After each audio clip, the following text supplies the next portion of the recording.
விடாமுயற்சி, வேட்கை, விருப்பம். இந்த வேட்கையும் விருப்பம் இருக்கு அப்படின்னா ஒரு விஷயம் நம்ம தேடி வரும், ஒரு விஷயம் நம்மளை புஷ் பண்ணும். என்ன விஷயம் அப்படின்னா தேடல்.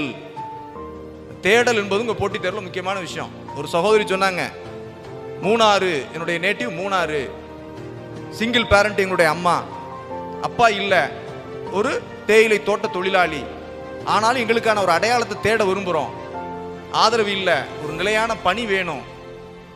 அப்போ போட்டித் தேர்வு தான் என்னுடைய உலகம்னு முடிவு பண்ணுறேன். அதற்கான தேடல் எங்கே வரைக்கும் நீட்சி அடையுது? தூத்துக்குடி வரைக்கும் நீட்சி அடையுது. அவருடைய தேடல் எங்கே வருது? தூத்துக்குடியை நோக்கி புஷ் பண்ணுது. அந்த தேடல் தான், ஒரு விருப்பம் இருந்தால் தான் அதன் மீதான தேடல் வரும். போட்டித் தேர்வுக்கான தேடல் எப்படி வரும்? ஒரு விருப்பம் வேணும், நம்ம சாதிக்கணுன்ற விருப்பம் வேணும். கிராமத்தில் ஒரு சகோதரி சொன்னாங்க, நான் தான் ஒரு ரோல் மாடலாக இருக்க விரும்புகிறேன் அப்படின்னு சொல்கிறாங்க. அப்போ அந்த விருப்பம், ஒரு அரசு பணியில் ஒரு முன்மாதிரியாக இருக்க விரும்புகிறேன், என்னை போடுற பெண்களுக்கு ஒரு மாடலாக இருக்க விரும்புகிறேன் அப்படின்னா அந்த விருப்பம் என்ன பண்ண வைக்குது? உங்களை தேட வைக்குது. எப்படி போனால் நம்ம இந்த சர்வீஸை அச்சீவ் பண்ண முடியும் அப்படின்ற தேடல். தேடல் இங்கே முக்கியம்.